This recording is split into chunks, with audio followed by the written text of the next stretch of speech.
In this lesson, we're going over how to divide a mixed number by a fraction. We've got these two examples here. I'll go over example 1, and then you can pause the video and try example 2 on your own. Ready or not, here we come, coming up on the math review.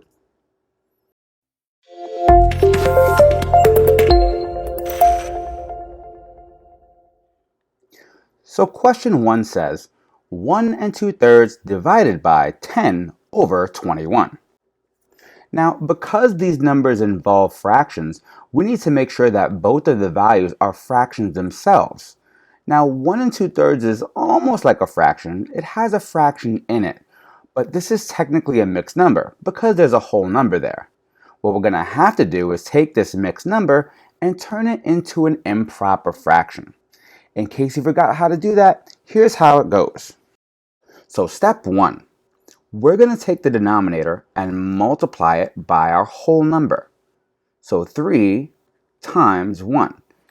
And the result of that is 3. And then step 2, we're going to take that result and add it to the numerator. So the next step is 3 plus 2. And that's going to give us 5. So that's our new numerator. And the last step is just to keep the denominator the same. So since this fraction is over 3, we're going to keep this over 3. So it'll be 5 over 3. Don't forget to bring down your division symbol. And then last, since this is already a fraction, we don't have to change anything. Let's just bring it down. Our new question is 5 over 3 divided by 10 over 21. Let's rewrite that so we make a little bit more space. So now that we have our question rewritten with just fractions, the first thing we should do is make sure we create a KCF chart. And that's going to look like this. And each of these letters has a specific meaning. The K stands for keep. And we're keeping that first value exactly the same. So it was 5 over 3 and is going to stay as 5 over 3. The C stands for change. And what we're changing is this division into multiplication. So right in here, we'll write our multiplication symbol. And finally, the F stands for flip. And what we're flipping is that last fraction into its reciprocal. And don't freak out about that word reciprocal. The reciprocal is just the flip form of the fraction. So it was 10 over 21 before, but now since we're going to flip it, it's going to become 21 over 10 because the bottom becomes the top and the top becomes the bottom. And now that we've turned it into a multiplication question using KCF, now what we have to do is just multiply across. We multiply 5 times 21 and 3 times 10. But those numbers would be huge. There's an easier way to do it called cross cancellation. And here's how it works. Let's look at the top of this fraction and the bottom of this fraction.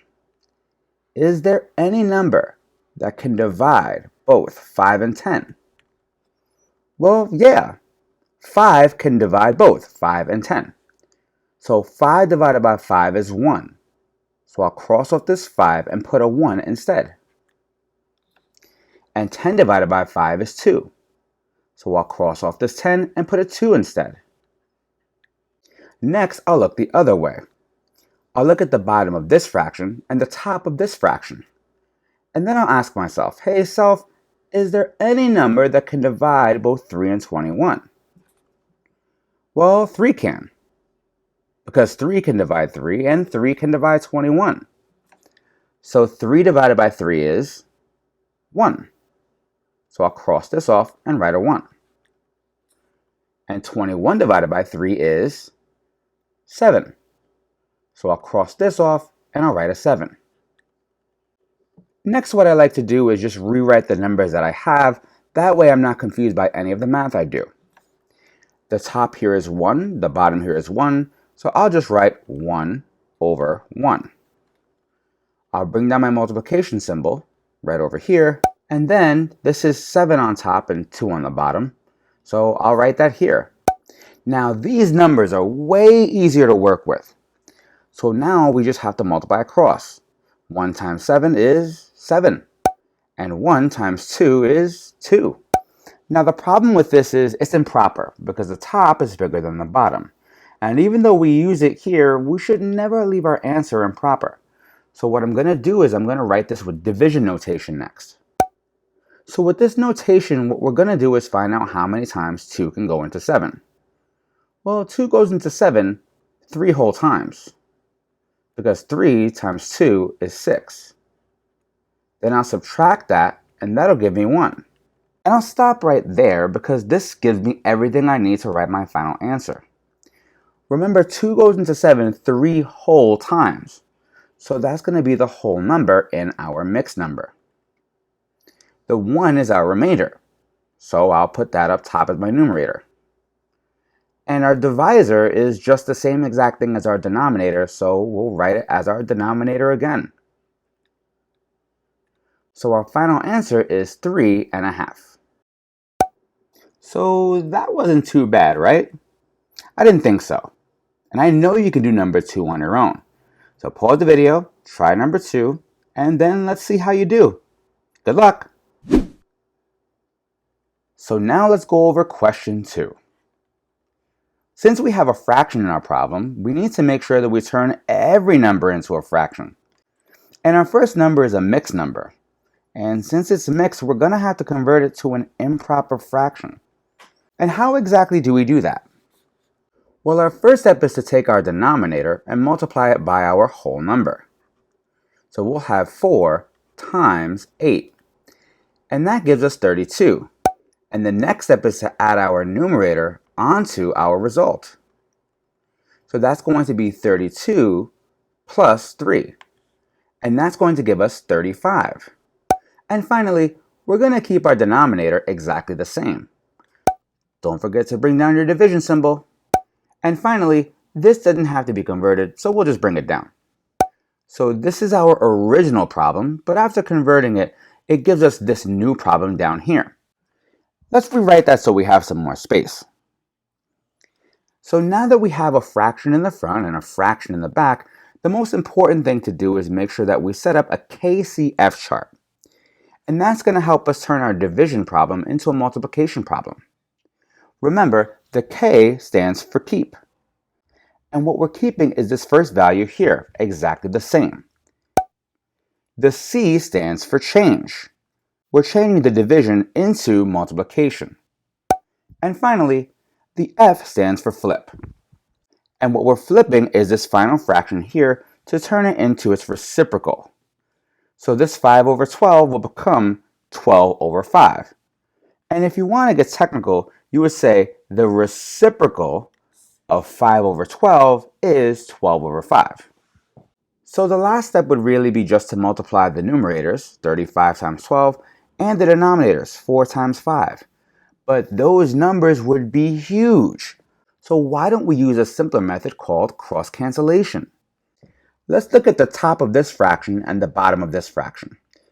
And then we have to really think hard about whether or not there's a number that can divide both of these numbers. And we're pretty lucky because there is. We can divide both of these numbers by 5. 35 divided by 5 is 7. So I'll cross this off and put a 7 right here. And 5 divided by 5 is just 1. The next thing we'll do is we'll look the other way. We'll look at the bottom of this fraction and the top of this fraction. And then we've got to ask ourselves, hey selves, is there any number that can divide both 4 and 12? Again, we're pretty lucky because both of these numbers can be divided by 4. 4 divided by 4 is 1. And 12 divided by 4 is 3. The next thing I like to do is I like to rewrite what my new numbers are so I don't get confused. My new top is 7, my new bottom is 1. So my new fraction here is 7 over 1. I'll bring down my multiplication symbol. And then for this fraction, the new top is 3, and the new bottom is 1. So I'll rewrite this as 3 over 1. So now, all we have to do is multiply across. We've got 7 times 3, which is 21. And then I've got 1 times 1, which is equal to 1. And 21 divided by 1 is just 21. So our answer is 21, and we are done. If you got that right, you got to smash that like button. And don't forget to subscribe so you don't miss any more of our videos coming out in the future. Thanks for watching.